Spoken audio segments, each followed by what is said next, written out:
Hey, what's going on, everybody? How's it going? Jesse Montano here. Another episode, Gorilla Sports Off Ice after a nice, long holiday weekend. I'm going to be joined by Meghan Angley here in just a moment. But as always, do want to remind you guys about our great friends over at Trusted American Mortgage. Head on over there. Right now is the perfect time for you to head over. Check out trustedamerican.com/sports. They want to help you lower your interest rate, get a better monthly payment. And even if you go right now, trustedamerican.com/sports, see if they can help you. Maybe go a couple months without having to make that mortgage payment. Perfect time of year. Hit that summer vacation. Go to trustedamerican.com/sports. See how much money they can help you start saving today. Hello and welcome in. Please do not leave your luggage unattended on the station.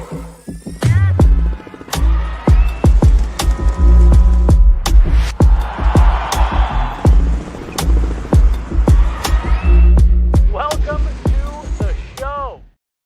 Hey, how's it going, everybody? Welcome in. I'm Jesse Montano. That is Meghan Angley, and this is Gorilla Sports Off Ice. Woo! I don't know the last time this has happened, Meghan, where the news breaks just before we start the show. It's usually the exact opposite, right? As we wrap up for the day, they decide to make a bunch of announcements, but we do have some breaking news out of the Colorado Avalanche Organization we're going to talk about in just a moment. We're also going to get into what the Avs have been up to this offseason so far, who's in, who's out, and what is still left to do.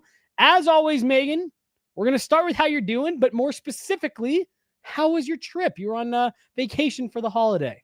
Yes, I went to Minnesota and experienced a classic Minnesota 4th of July on the lake. My best friend is from there. Her parents live on Lake Minnetonka, and I always heard wonderful things about her childhood growing up, and I got to drive by some of the rinks she skated at growing up. She was a competitive figure skater. Nice. And I got to go on the water, and it was so much fun and really cool for me. Did you get in the water? Yes. See, I am not an open water guy. I feel like you could be talked into lake swimming. There's nothing in it that could hurt you. See, but I think lakes are grosser, personally. Yeah. I think there is some worried about like brain eating amoebas, but Those little things. anything can kill you if you try hard enough. Brain eating amoebas. I love that's where you went. But no, that's do you guys have like slides, or were you jumping off the boat? Just jumping off the boat, doing Hell yeah. noodles. I heard about this place in Lake Minnetonka called Big Island, and when Kim Kardashian was married to Chris Humphries, he's actually from this area. So he brought her to Big Island on Lake Minnetonka, and she described it as like Vegas in the water. And I saw pictures of this place, and I was in a group of about 8 or so people, and all of them were protecting me from Big Island. And that's where I think you could probably find like slides and things, Okay. but they told me I would catch so many things if I went there. But one person in the group was like, I think you'd thrive at Big Island. So All right. So what I'm mostly learning here is this group has varying opinions of you and who Yes. you are. yes, one of the girl who was like, I think you'd thrive there, she was a friend from college that I'd only ever gone out with once. So I was nervous about the impression that I left in college that led her to saying I would thrive at Big Island. But So I didn't go. I was protected. my wife and I talk about this a lot. How like, isn't it funny? And this is a great example of like people in your life, whether it be at various stages or even just how you know person, mutual friends, work, past, like there's so many people that know different versions of you. Yes. And like they have like, you could talk to one person. It's like my wife, when we were younger, like there was a few times we went out and she got like pretty fucked up. And like, there's some people that like we don't hang out with regularly who like, that's their main memory for like, Yeah. oh man, Crazy. yeah, she's nuts. Can't go out without getting wasted. And it's like, that was a couple of times in pocket instances. You just happened to be there for both of them and not really around us much else otherwise. Yep. And I feel like this is maybe the I experience. wasn't This one. even crazy. I wasn't even crazy. I was going to say, I feel like I've gotten to know you decently well, and I can't picture you having like a crazy time in your life. No, Just unhinged. No, but I think she wanted to go to Big Island and she needed. You'd be great. You'd be great. I'll You go with do you. great there. You're coming with me. And everybody else vetoed it. So it was super fun. Oh, that's great. Yeah, Uh, I love Minnesota. I'm fully in on Minnesota. Everyone's like, you need to come in the winter. I think you would change your mind. Yeah. But I live in a rink 9 months out of the year. I think I'd be fine. I don't know. I've been there a couple times during the season, and that walk from the hotel to the rink is chilly. It is, and it's like it's that like bone chilling kind of cold. It just like goes right through your layers. Perfect. I want to feel it. I think you had another story. No, I'm just kidding. No, you guys, I'm not stalking. I want to get in front of this. Oh, do you think this might get out there? No, I think it's funny though. So Sam Belinsky signs this extension with the Avs. He gets qualified to get this 1-year deal done. So I go straight to the source, you guys. All right. I follow the Belinskys.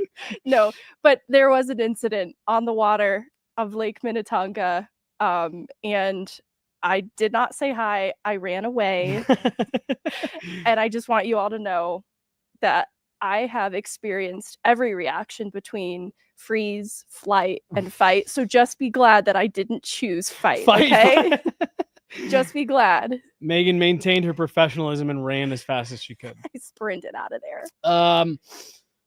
Well, maybe over the holiday, not a lot happened, but there has been some new developments on the first day that you were out of town. The Avs sign Brent Burns.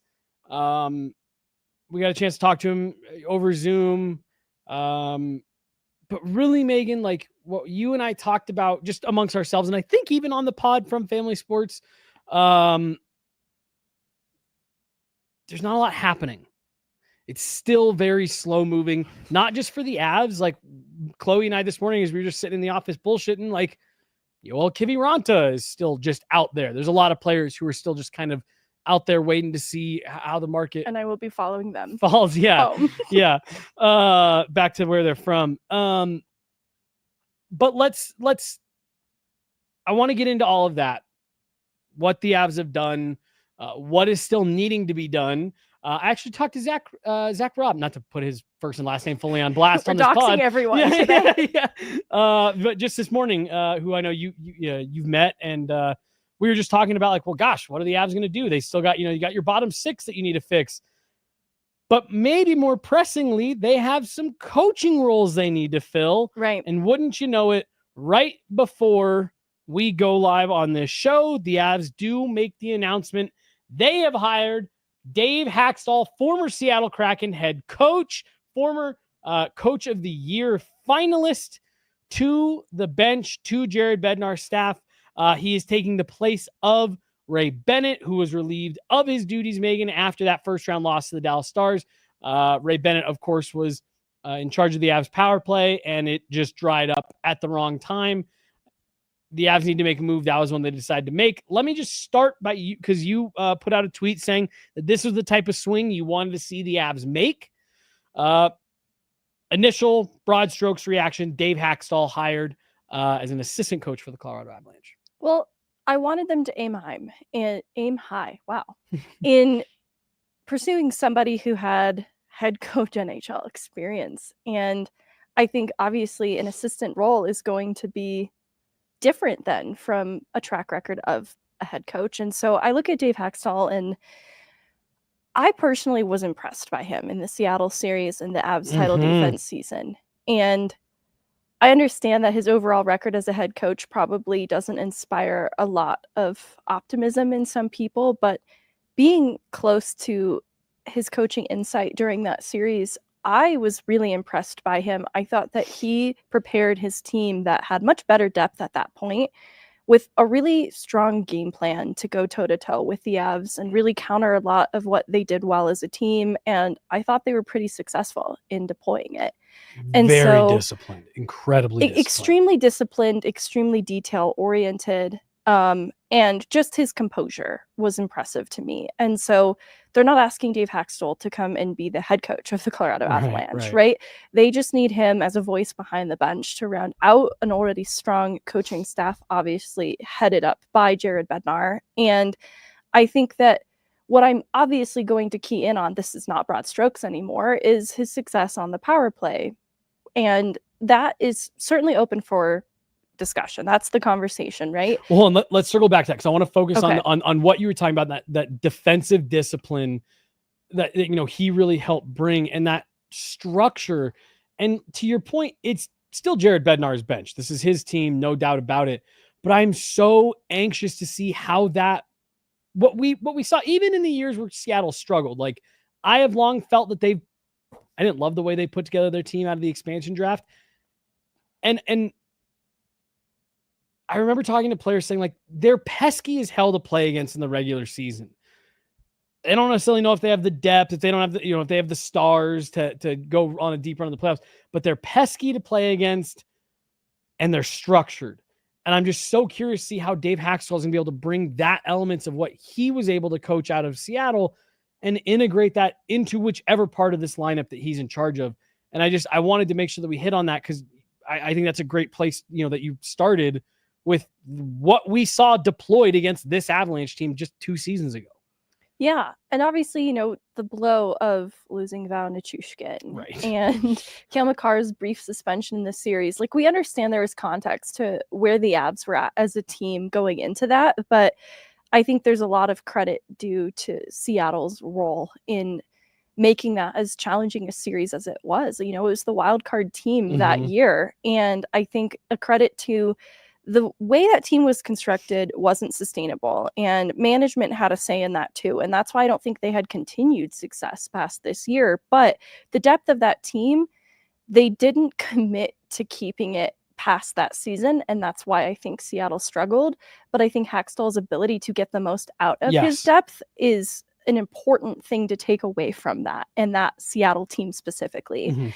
And so when I look at special teams, that's where it gets a little weirder too, is the head coach absolutely has a hand in the overall look and feel of special teams, but obviously then there are assistants who are working on that more closely. And I think what's interesting too is the talent available to him for a power play. For example, I look at where Matty Beniers was, just as an example. He was still so new into the league and so young in his utilization and earning trust, that I'm so curious to see what a coach like Hakstol would do then with the core that is here in Colorado. I think those are the key differences in that Seattle group that I'm talking about and this current Avalanche team, that it's hard to then really look too closely at the past results, though I do think there's intriguing things to dig into there. But rather, there is something to be said for then a clean slate too, in the caliber of talent that will be available to Hakstol that's here in Colorado, in the likes of Nathan MacKinnon and Cale Makar. Well, and I know it's kind of apples to oranges here, but part of the frustration from the Avs organization with what happened in that first round against Dallas is that, one, we saw it throughout the entire season, that the power play was inconsistent. They'd go through white hot stretches, then they'd just go cold for weeks. And you hit a cold stretch in that postseason. And I know some of the frustration was like, there were things that just stopped happening that the power play was doing on repeat for the weeks leading up to the playoffs. And that, unbelievable dynamic between Nathan MacKinnon and Marty Netchus and how much more they were moving, it all kind of stopped. And there wasn't, like, nothing was done to get that reinvigorated. Like I said, I know I'm maybe making a stretch here, but given what we were just talking about, and, whether the talent in Seattle wasn't up to snuff or whatever it may be, that was a consistent effort that Dave Hakstol got out of his group, especially that year where he was up for Coach of the Year, knocked the Avs out in the playoffs, went to Game 7 of the second round. Right, against Dallas. It was, you knew what you were getting from them every night, every shift. It was just, are they good enough to keep going? Can Philip Grubauer keep enough pucks out of the net? And I do just wonder, and I know there's probably some recency bias that's begging this question in my brain, but okay, so we saw a team flame out on the power play because the consistency lacked. Can a guy like Dave Hakstol, who's been a head coach at multiple times in the NHL, has a great track record in the NCAA, is this a guy who can maybe get some more consistency out of that power play and stop even the roller coaster ride that we saw in the regular season? Just a little bit more of a seasoned guy who's been a bench boss before, who knows how to cultivate those relationships and those conversations. I don't know. Like I said, maybe I'm reaching a bit here, but I do think that since we're talking about a guy who's going to be in charge, likely the power play. I do just wonder if that's a part of what they said or they liked is we think this is a guy who can drive some more consistency out of that group.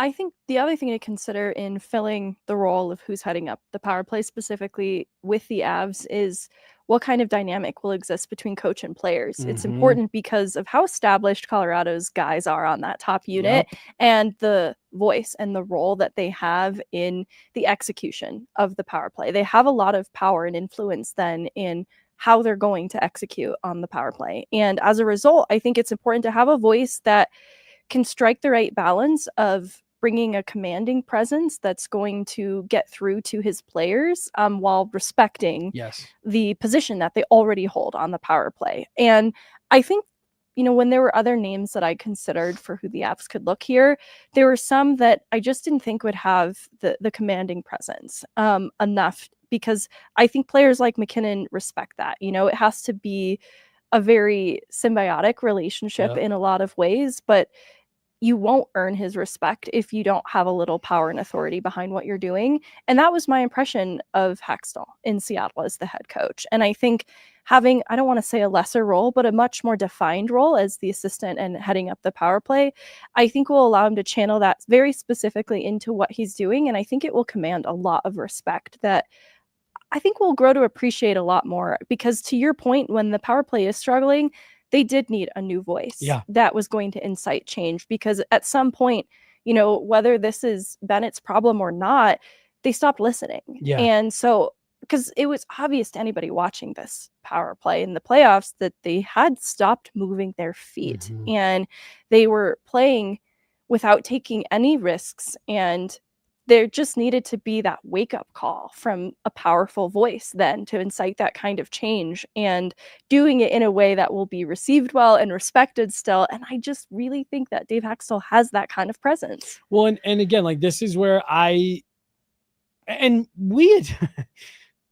the conversation actually started with like they should hire Pete DeBoer. Like, wouldn't that be funny? We're silly goofy. But I do think that led us, and I could go back and find the episode, going down the road of like, hey, could they potentially make a hire for a former head coach who's got a little bit more of that authority, a little bit more of that stern voice, maybe isn't the right word, but again, just is used to coming from being the guy. Is that maybe a route that would make a little bit more sense? And that's what they end up doing. And I just, I think that's a very mature hire. And I think it's a hire that a lot of what you were just talking about, like, I think they kept that, again, what you were talking about of being able to communicate effectively and get the message across when it feels like, guys are starting to tune it out. Can you get everyone's attention back and get guys re-energized?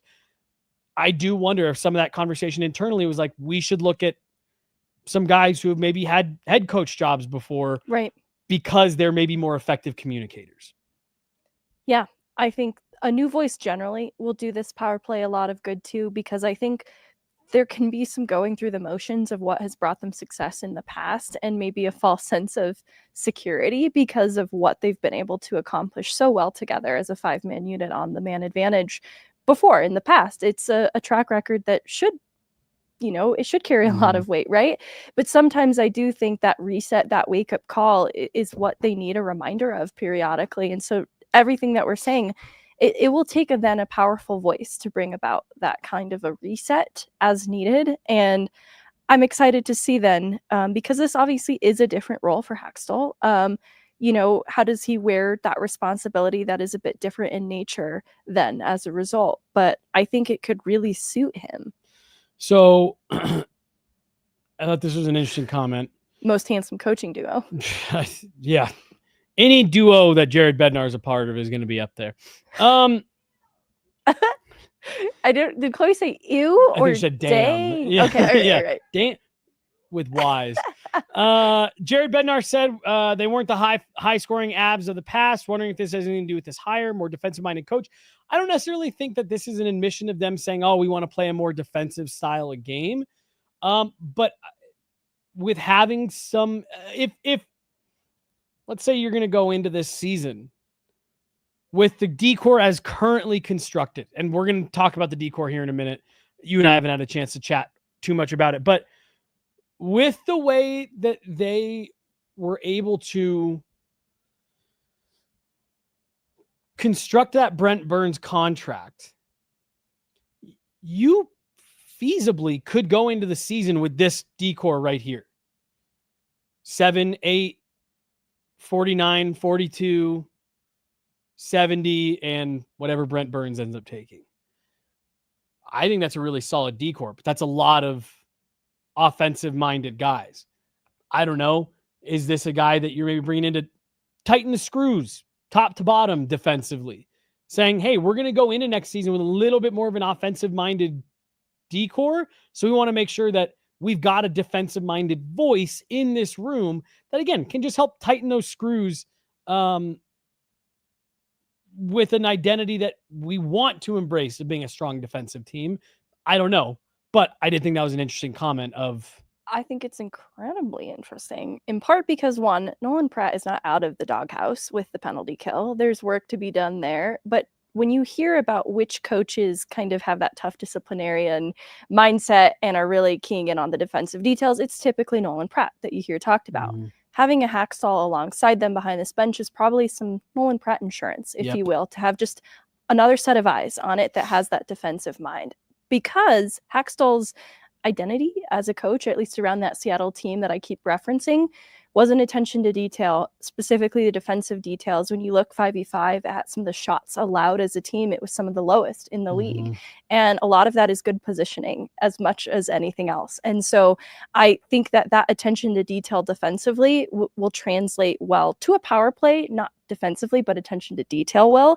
And then on the whole, the big picture of what this defensive identity needs to look like, just another set of eyes of a guy who gets it. I think that's a great way of putting it is, again, that 2022 team was one of the most defensively disciplined teams I've ever seen in my life. So to your point, it's not that Nolan Pratt, Jared Bednar aren't effective defensive-minded coaches, but now you just got another set of eyes who is going to be able to give not only another set of eyes, a fresh set of eyes, be able to give different input. And hey, when we were able to bottle you guys up in Seattle, we were doing this, and this. And I really like this hire, Megan. And I think, for a guy like Hakstol, who didn't get a head coaching job as the carousel kind of settled,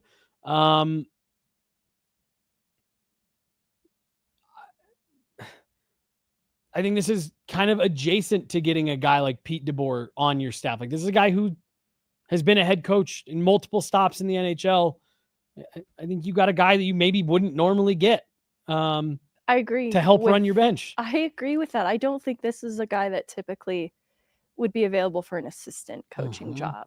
And I do think it's interesting, someone like Heino, who had been behind an NHL bench before coming to Colorado and working with the Eagles, ends up back behind a different NHL bench. I know people were curious, like, well, why not tap into Heino for this role? And I like the line of thought that it should be a guy who has that kind of experience behind an NHL bench. That's kind of the bar that needs to be cleared.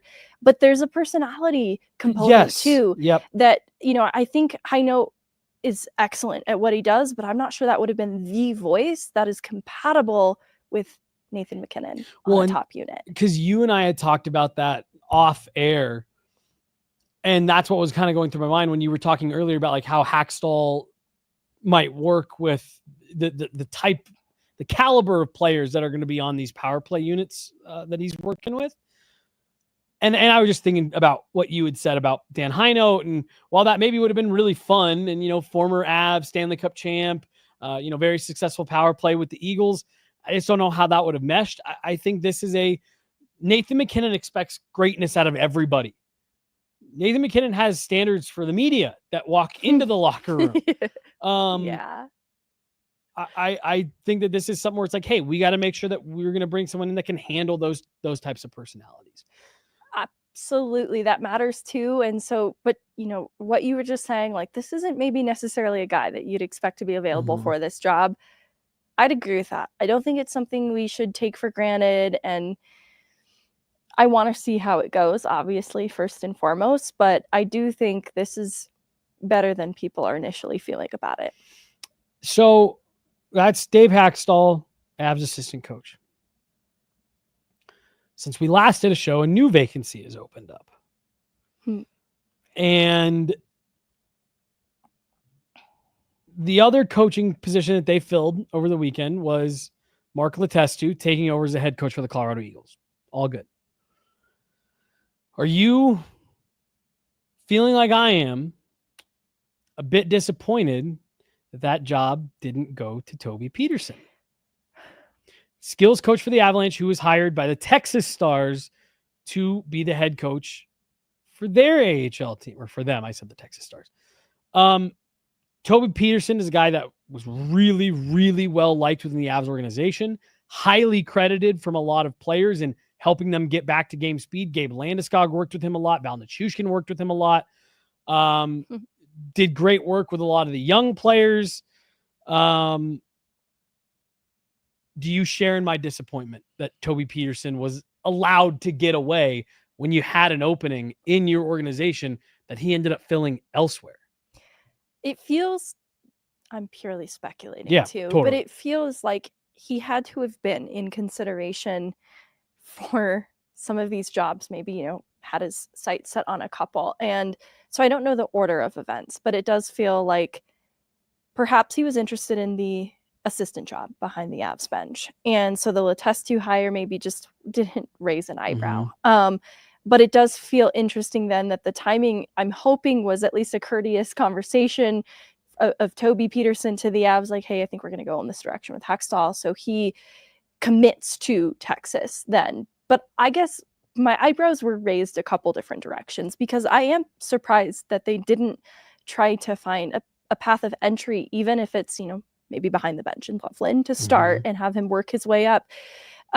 Because he was very well respected and credited with a lot of success in rehabilitation among the players. They point to Toby Peterson and the role that he played in that so readily. And what I guess I find interesting and eyebrow raising is I didn't know he had coaching ambition like that. Obviously, as a skills coach, it's safe to assume there's some coaching ambition there, but I didn't know that it was to that level.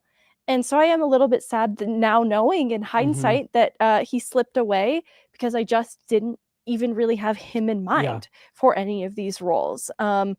But I can see the fan reaction around Dallas, Texas is high.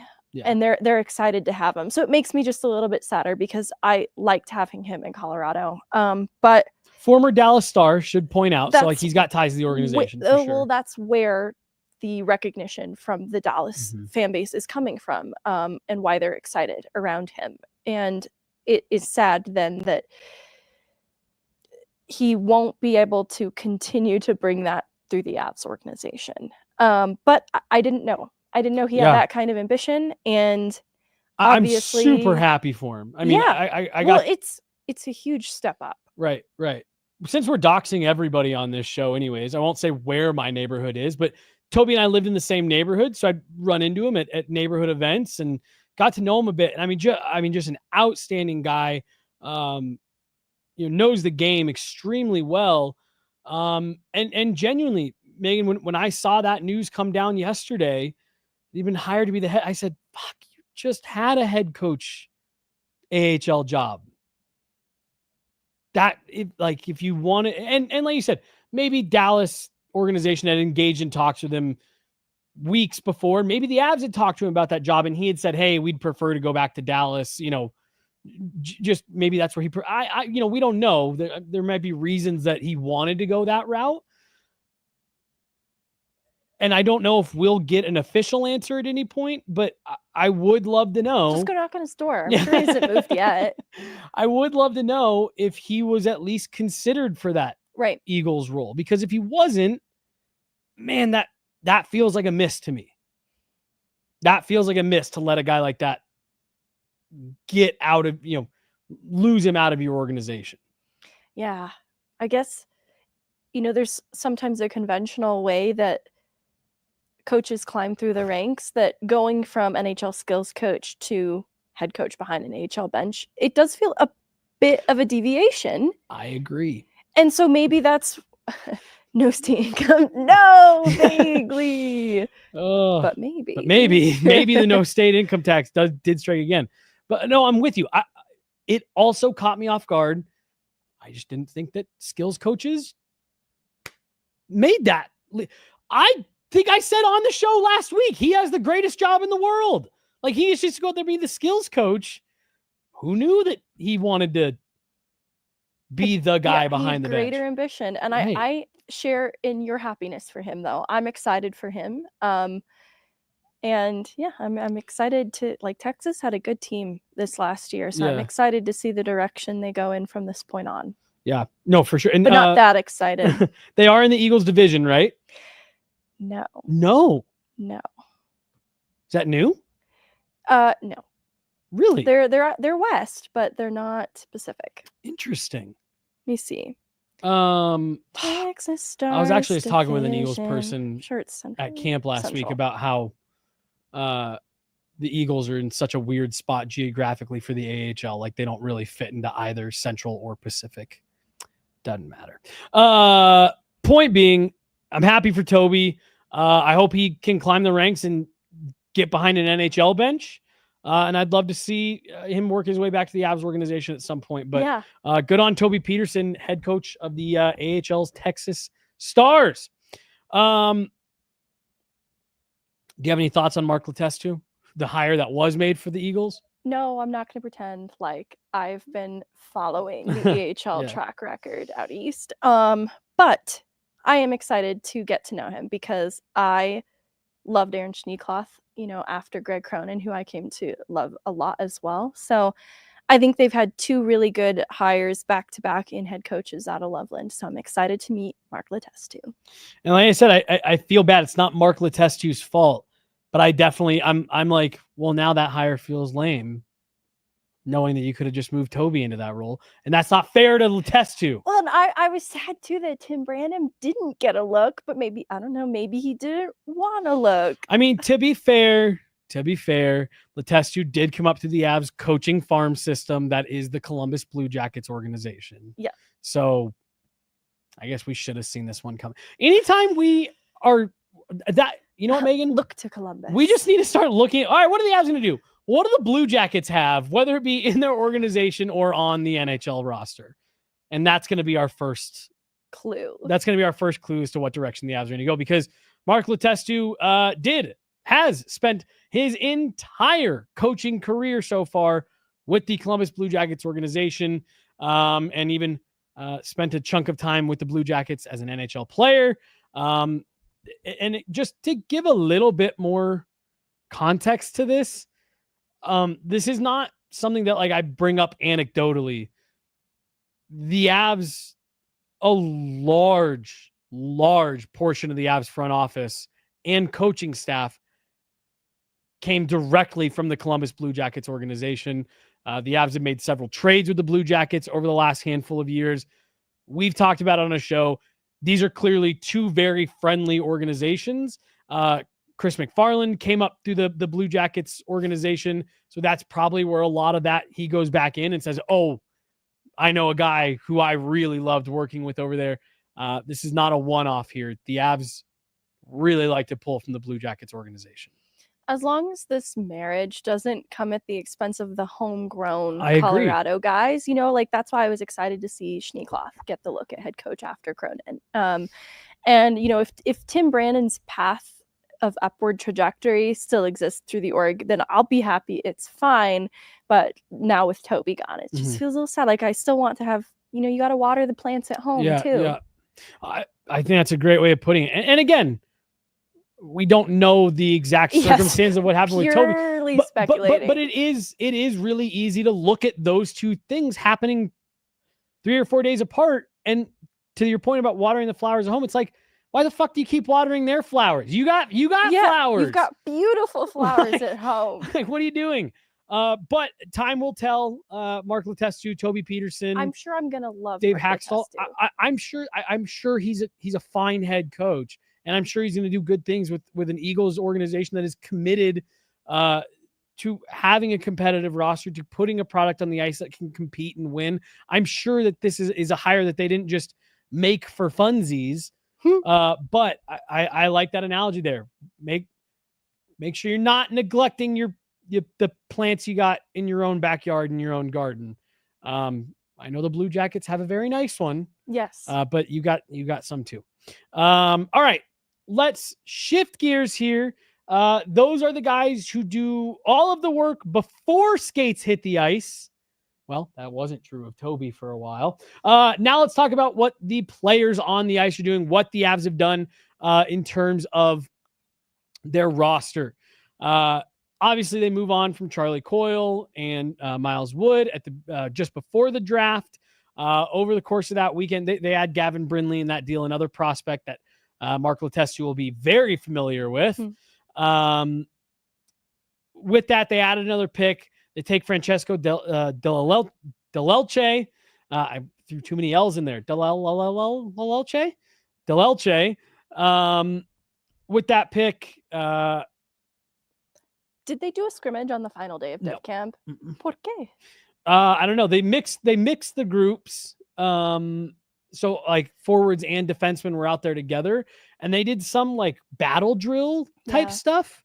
But no, they didn't actually scrimmage. And the third day was actually the shortest day by far. That's so interesting. They took a full hour off the top on ice. Goalies didn't get on the ice till 9:30. I wonder if they view it because they're going to be hosting the rookie tournament that they're going to see most of these guys scrimmage in that game setting. But I'm disappointed because there were a couple NCAA guys that I really wanted to see in a scrimmage setting because they didn't necessarily pop those first 2 days, but I have high expectation for them. So the closest thing they did to a scrimmage was, I think it was 2-on-2, like 2/3 ice, and you could shoot on either net, but in order to like gain possession, you had to pass it to either Milan Hajduk or Toby Peterson. You had to pass it to them, and then they would pass it back to you, and now your team had possession. You could shoot on either net. And then once the other team got it, they had to pass out to a coach, and that was the closest thing they did to a scrimmage, but that was even like they'd let the guys go for 30, 40 seconds, blow the whistle, and 4 new guys would go in. So that was the closest they got to scrimmaging. Anything of note from that final day? A fight had to be broken up. What? No one dropped their gloves, but there was, Who? A couple guys were given to each other. Shit, I don't even know. There were a couple invite guys. None of the draft picks from this year. But yeah, me, Corey, and Evan were standing there watching, and a couple guys got into it, and whistles had to be blown. Hey, back in line. And that was kind of the end of it. But they had gone at each other throughout the course of the drill, and then it was just one too many. And yeah, these couple guys are getting in there. But really, honestly, Megan, I actually thought the third day was the least eventful day. Wow. They knew I wouldn't be there. That's right. They took their foot off the gas. But anyways, so we get to no, you're fine. They make a couple picks over the course of the weekend. Then we get into free agency, and the first day comes and goes, nothing. Eventually, we do get to a spot. The Avs re-sign Parker Kelly to an extension that kicks in next year. They get your Lake buddy, Sam Malinsky, re-signed for a deal that will kick in this year. I want to talk about that in a minute.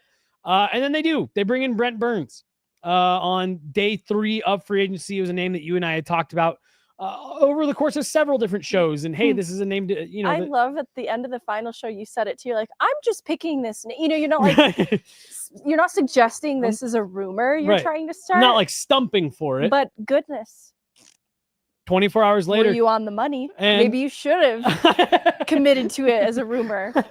And the other thing that they do with the Brent Burns deal, Megan, is something that you and I had talked about, saying, I'd like to see them maybe get involved with this on a deal.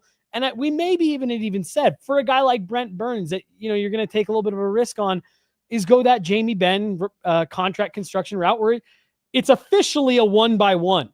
It's a $1 million cap hit for the Avs this season, but with some games played bonuses, several games played bonuses, that could potentially get him all the way up to $4 million, and then an additional $1 million bonus that I think is going to be really tough for Brent Burns to hit, given the fact that Cale Makar and Devon Taves are on this team. So there's a $500,000 bonus every 10 games that Brent Burns plays. Now he's currently the NHL's leading Ironman. He's closing in on 1,000 consecutive games played. So nice bet on his part. So he gets an extra $500,000 for every 10 games played, and that counts against next year's cap. The last $1 million bonus that Brent Burns' contract has built into it is he will get an extra $1 million, Megan, if he averages over 21 minutes or 23 minutes? I think it's 23. 23 minutes in 70 or more games this season. So that means if he goes 13 games without averaging over 23 minutes, he does not get that bonus. Like I said, especially if the Avs are going into the season with the roster as it's currently constructed, I don't think that's going to even come close to being a thing. Only thing I could see, and it's a big if, is on the kill and kind of turning the keys over of those heavy PK minutes to Brent Burns. Because he's a strong penalty killer. He is and leaned on heavily coming out of Carolina with Slavin for top kill defenseman. And I know there's a lot of concern around what he really is as a player defensively, but there is truth around why he was leaned on so much for the kill. And when I think about Cale Makar at his best, you do want to see him utilized in other ways over the course of the game, right? Like if there is somebody that you can count on very reliably to absorb some of those PK minutes, and it is a Brent Burns, you feel good about too what that does for Cale Makar. So I'm excited about that aspect of Brent Burns. And not so different from how we talked about the role change for Lindgren coming out of New York to what it was in Colorado and why that was better suited for him. I think we'll see truth around that with Brent Burns as well. I Megan, because there was, and we even talked about it, on that show the day before, of like, hey, as of right now, Ryan Suter is still unsigned. Right now, today, Brent Burns is the oldest player with an NHL contract. And, he'd said, do you worry about that? But that's where I'm at. What you just said, coming into a very different role here. He was playing alongside Jacob Slavin on the Carolina Hurricanes top pairing for the last number of years as a 38, 39-year-old. Now, also keep in mind, Jared Bednar, he's got pairs for like the sake of the opening lineup sheet. Right. He'll flip and mix. He'll mix it all around. But either way, unless something has gone terribly wrong, you're not asking Brent Burns to play number 1 minute. You're not even asking him to play number 2 minutes. You're not even asking him to play number 3 minutes. We want you to be a solid contributor, probably run the quarterback that second power play, eat some PK minutes, and be here for the vibes. Be a leader. Be a guy that this team can rally around, getting him a cup. That's probably the one thing missing from what will likely be a Hall of Fame career for Brent Burns. Doesn't have a cup. Where have we heard this story before? 40-year-old defenseman comes to the Colorado Avalanche at the end of a long future Hall of Fame career seeking a Stanley Cup. I've seen a lot of intense reactions to this parallel being drawn. But I mean, what did I just lie about? No lies detected, Megan. No. And he's not Ray Bork. This obviously isn't the same level of that, but this is a guy who's likely heading to the Hall of Fame when he's done. He is 40 years old, and he's signing a 1-year deal with the Avs, trying to get over that last hump. And that was what he told us in his availability of like, there's one last thing I haven't crossed off the list. And that's why I'm still playing, is I'm trying to cross that off the list. And that's what my intention is, coming here. So, I think he's going to be a good guy in that room, and he is going to be when this team gets near the end of the season, there is going to be we want to help Burnsy get there. Nathan McKinnon said you can't win with kids. Can't win with kids. Chris McFarland said bet. You got the furthest. I'm going to get 40-year-old Brent Burns. We're going to get the oldest player in the league. The other part of this that I think is going to be fun for us is Brent Burns as a character. Now, we have been warned, it can be a little bit prickly. Granted, he got a little bit prickly when the San Jose Sharks started going downhill and he watched all of his buddies get traded to contenders and he was like, cool, I just get to miss the playoffs. But I think this is going to be a fun personality to have around. Oh, I think so too. And I can already see Mackenzie Blackwood's energy being really complementary to Brent Burns' energy. Yeah. There is something a bit unsettling about both of them, but I mean that in a nice way. I mean it affectionately. So you've heard about the backpack, right? You know about the backpack? I do know about the backpack, but like I don't really know why. Well, so there's kind of this Brent Burns lore. He shows up every game with this giant his personal effects. army backpack. He needs all of those things. And apparently it's a lot of stuff that he needs, according to him. His special items. Special items. And I think we have a comment here in the chat of the coffee maker about that. Apparently in this bag, he has his own coffee machine, coffee maker. I haven't heard that he won't share with teammates, but I have heard that he unpacks a full coffee maker out of this giant backpack that he brings. I want to ask him about it, but I'm sure a bunch of people have asked him about it, and I don't think he has much interest in talking about it. Well, it's none of our business. On every hero's journey, there's an item. And we don't need to know. But have you seen the size of it? Like, this isn't like, I mean, that is a military backpack that he walks into every game with. It does look like he is prepared to go off the grid at a moment's notice if he needed to. And let me see if I can actually even get this pulled and I respect that. Keep your secrets. I just oh damn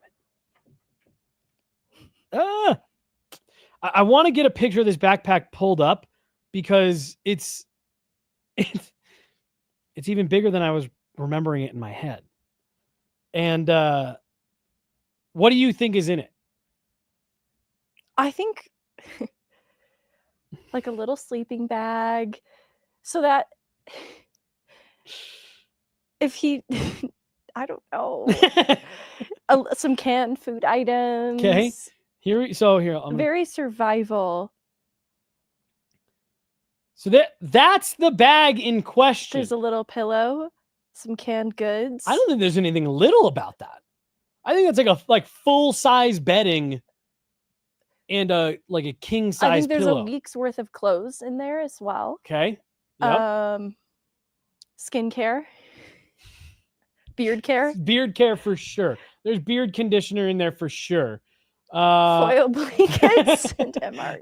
Yes, I could see there being foil blankets.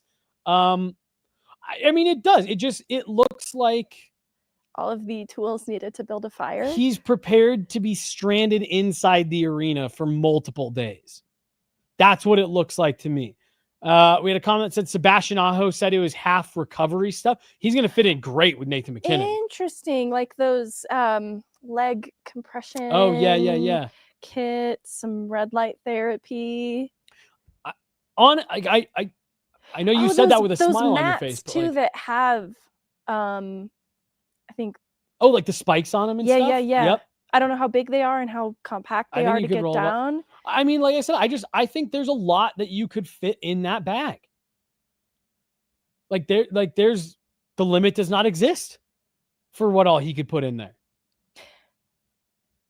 I know this comment is late into our Hakstol conversation about the power play results since he's been a coach. And I mean, I think they've been varied. Like his time in Toronto, it was a really highly ranked power play. Mm-hmm. And then over the span of his time in Seattle, it did markedly improve year by year. It just started from a pretty low place. So it was around 29th, then tied three-way tie at 19th and finished around 17th place his final year in Seattle. So I think his power play results are varied and we didn't really specifically address the results. I'll just be curious to see what his results are with the current core here in Colorado. 3rd and 8th ranked power play during his time with Toronto. So I think it's too soon to tell what he'll be capable of doing, because I think so much of even the success in results, when you look at just where a power play finishes in the league under Bennett, with Colorado's core, it was hard for it to fail, to be honest with you. And I think that kind of papered over some of those periods we talk about where there would be stagnancy and a lull in results. And I'll be curious to see then if the consistency is different under Hakstol. Well, and then, so tying this into Brent Burns. Perfect. What I do wonder is, and I wonder how much this is a Jared Bednar decision, are we going to see more deployment of that second unit, which I imagine Brent Burns will be on? This is so fascinating about Florida's success on the power play and leaning heavily on that second unit. Like, I don't know if they'll draw much inspiration from that, but that was super interesting to me. And now you've got to have a second unit that you feel strongly about. And I know with injuries and stuff over the last couple of seasons, that's been in question at times for the Avs, but boy, oh boy, did it feel like there was way too many instances where the top unit would get 1:55 of a power play and the second unit would get 5 seconds. And I just wonder if that'll be a little bit more of an even split under Hakstol. Because I do think it's interesting with the Avs. There's a reason to lean so heavily on that top unit because of their proven success and track record. And who you have out there. Exactly, who you have out there. But then what you would find the trouble is if they weren't going and you would panic return to that second unit in the final seconds of the man advantage, yeah, they aren't going to be able to do much with that. At that point, the ice is tilted in the favor of whatever that kill is on the ice. And the second unit doesn't have enough rhythm and consistency being out there that it's just not really setting yourself up for success, leaning on them in the final hour. And I think that's the difference then between Florida and their second unit, even scoring more power play goals than the first unit. When it's all said and done. I found that a very interesting statistic. And if by design you utilize them a little bit more evenly, then there's going to be more rhythm created around that second unit. The only thing that will be interesting is the ego of it all. Like, how does the top unit respond to maybe some less time on the power play? And is this something that motivates them? Is it something that... I think if it's something that's driving results, they'll get on board with it. But I think if they're just rolling that second unit out there and it's not producing, I don't think it'd be I think it would be more of what you just said there. Motivating. Okay, we're going to solve this problem so you don't have to roll that unit out there anymore. But again, that is where I do. And it also is what makes me wonder about what is still left to be done for the Avs. Yes. Because Brent, like, to me, Brent Burns, like, he's been a, PP1 quarterback for fucking, 15 years at this point? So, okay, you probably want him to be some level of, power play asset. Do you run him out there with Devon Taves? Is it just him? And now suddenly you can go back to 4 forwards, 1 defenseman for that second unit. Does that make it more enticing to use more often? I don't know. Do you go back to the old 3 defensemen on the second power play unit with Girard, Taves, and Burns? I don't know. It's definitely going to add to the shifting dynamics of the power play is the most regular way I can think to put it. Yeah, and given the options they've had in the past, like with a Byram once upon a time in that rotation as well, I'm not sure it'll be this huge, crazy change. But the overall impact of Brent Burns, I think, will be alleviating to players like Makar, who don't have to spend as much time on the kill. And there's more trust in him to just absorb minutes 5v5 over the course of a game. And it's an interesting addition to that right side, too, which I think is overall very interesting. Let's talk about that. Yeah. So it's hard to find a lot of right-handed defensemen in the NHL. Suddenly the Avs have 4 out of 6 that are right-handed D. Do you see this being a problem?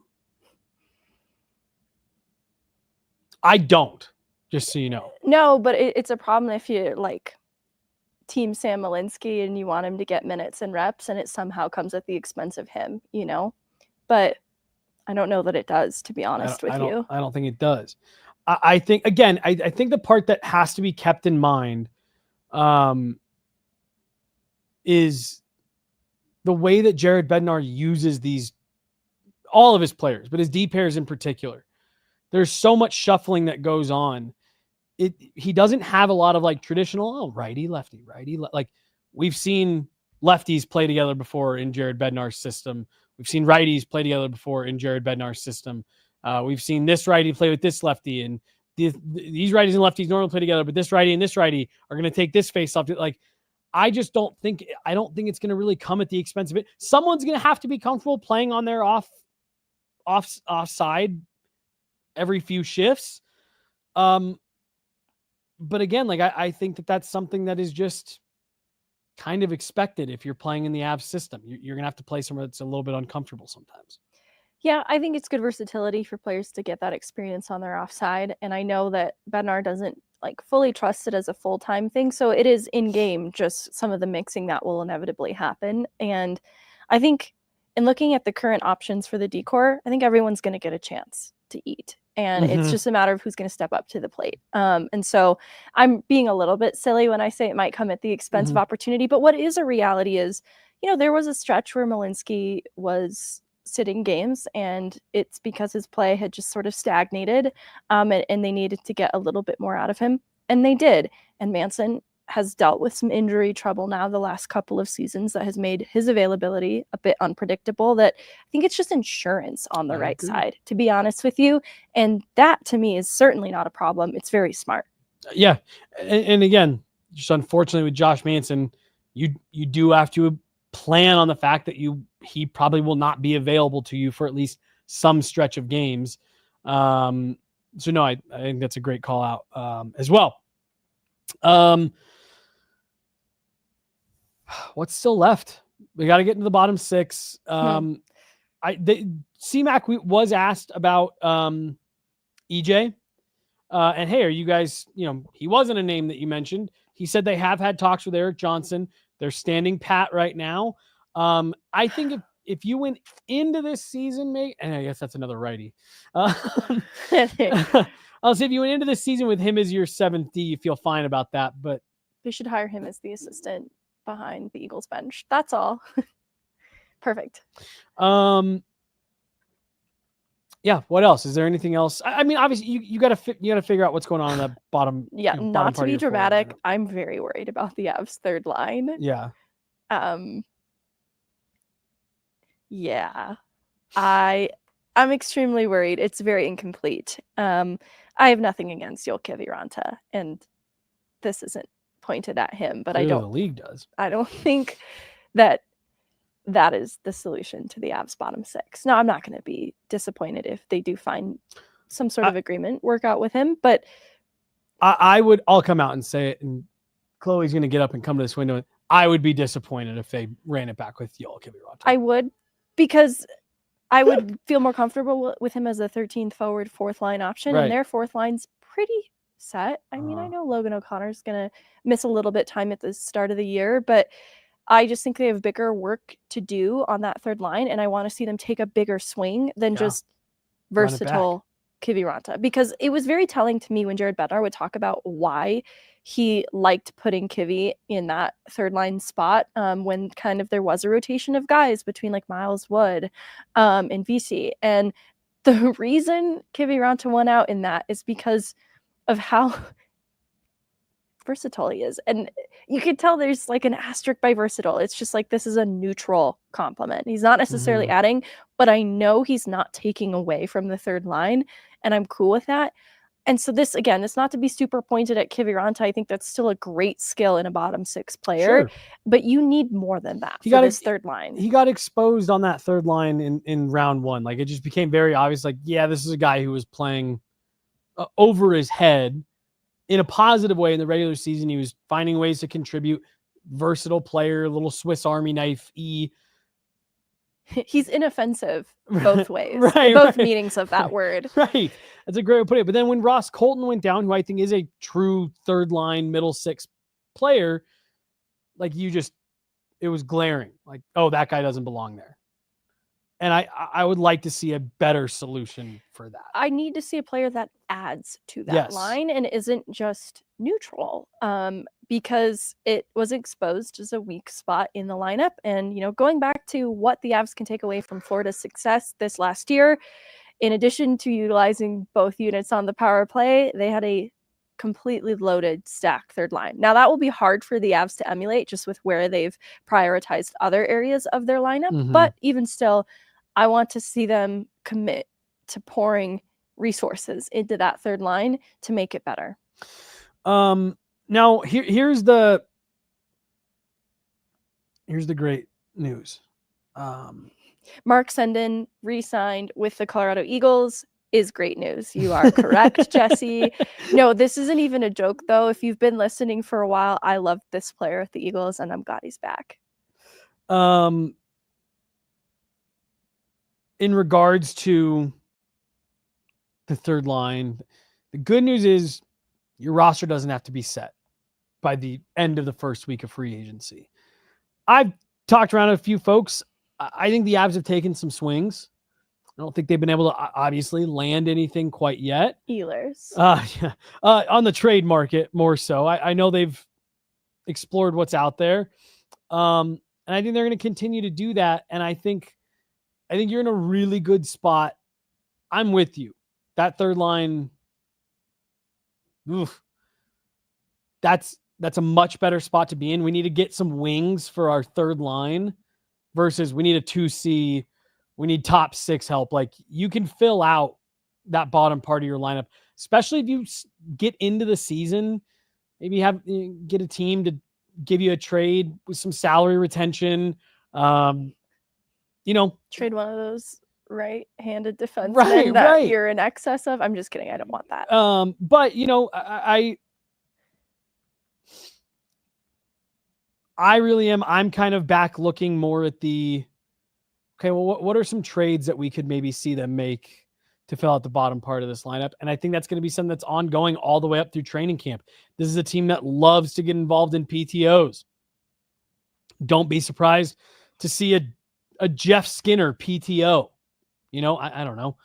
I don't hate that. I don't either. Someone mentioned Mason McTavish earlier in the chat. I wanted to bring him up just now, but I was like, at that point, am I like officially stumping for Mason McTavish? But he has not signed a new deal with the Ducks. I will be ashamed to officially stand Mason McTavish. I would love that one. I think that would be such a fun way to add some really exciting punch to the middle part of your lineup and kind of reset some age a little bit here. Now something you've got a young player that you're really excited about. I love the idea of Mason McTavish in Colorado. I think middle six role in Anaheim is different from middle six role in Colorado too, because I do think critically of his usage in Anaheim that he was being played a role below what he should have been at, and it hampered his development a little bit. And I think just this last year, he started to get brought up to speed with where I felt he should be utilized in Anaheim. So maybe it would feel like a demotion to be a third line player in Colorado, but I would view this as a promotion in terms of role and the expectation of where this group is supposed to go this year. That's a lot of responsibility. So I'd be excited about it, but it's not even a name that's being linked to McTavish. No. We're the ones doing it. Yeah. So that's, it's just purely, I think the fit is completely there. And that is a name I'd get excited about helping to fill out that role on the third line. All right. I'm going to end this show by throwing one more name at you. And this is probably more of a 3rd/4th line guy. Are you ready? No, I don't think I'm going to like it. Would you like to guess what I'm going to say? Is it Roslovic? No, it's not. Good. Old friend, Nikolai Kovalenko. Oh, no, yes, I'm interested. Still a UFA. Sharks elected not to bring him back. I imagine he's looking for an NHL job before he heads back to Russia. Like I said, that would be more of a fourth line guy, but still out there. Probably get him very cheap.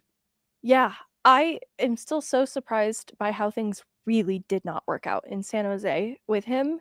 And I don't know, there have been different types of players in this weird category where they kind of fall to the wayside and they end up just going back overseas because there's more money and more stability to be made and had there. I don't think Kovalenko is in that window, and I think it would be a shame to not explore what could exist for him at the NHL level. I don't think he's fully explored it yet at this point. It's still too soon into his journey. So 57 games played last year between the Avs and the Sharks, 7 goals, 20 points.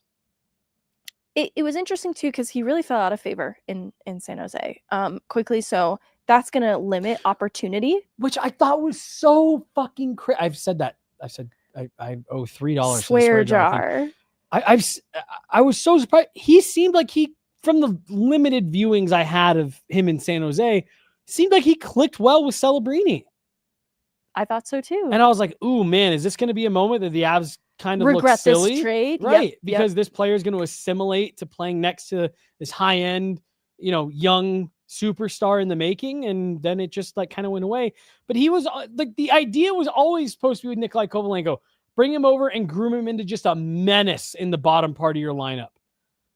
And cool. So now you got Mackenzie Blackwood for him. Go bring him back. Yeah. Free player, free trade. Because the sense I got in him being kind of packaged in this deal was the shiny piece to help get it across the finish line, because he had been playing in Colorado's top six, middle six, moonlighting on the top unit at times because there were so many injuries and weird stuff was happening at the start of the year. Terry Lehkonen wasn't available to the Avs at the start of this last year. And so Nikolai Kovalenko really had the carpet rolled out for him in terms of opportunity, and he seized it pretty well. Yeah, I thought he was fine. And so I think that's why he had value in that trade. So it was weird for it to just totally wheels fall off when he gets to San Jose. And I have theories around that, but I don't think it's his fault. Yeah. And he's just an intriguing name that I think would be I think Evan would be really happy. He'd throw a summer barbecue.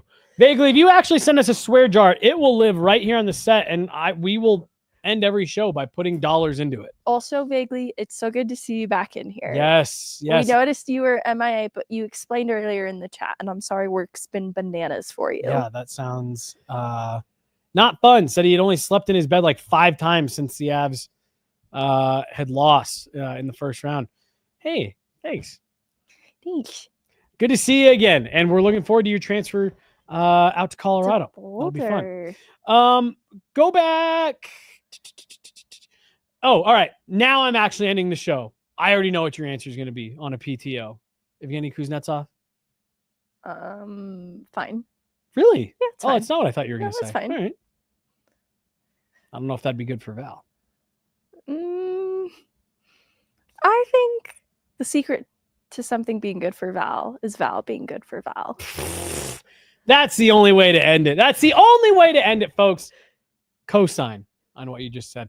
That's going to do it. We'll be back in action tomorrow or later this week. I don't fully know. We haven't worked it out yet. But we are starting to pull together our planning for next year. So we're going to come back with a lot more consistency, and we're going to start to move into what next year's plan and all that stuff is. So I'm really looking forward to all that. But this is definitely a crazy year, and we've leaned into the off season here to get into June and July. But coming out of it, feeling recharged, all that good stuff. So we'll be back later this week.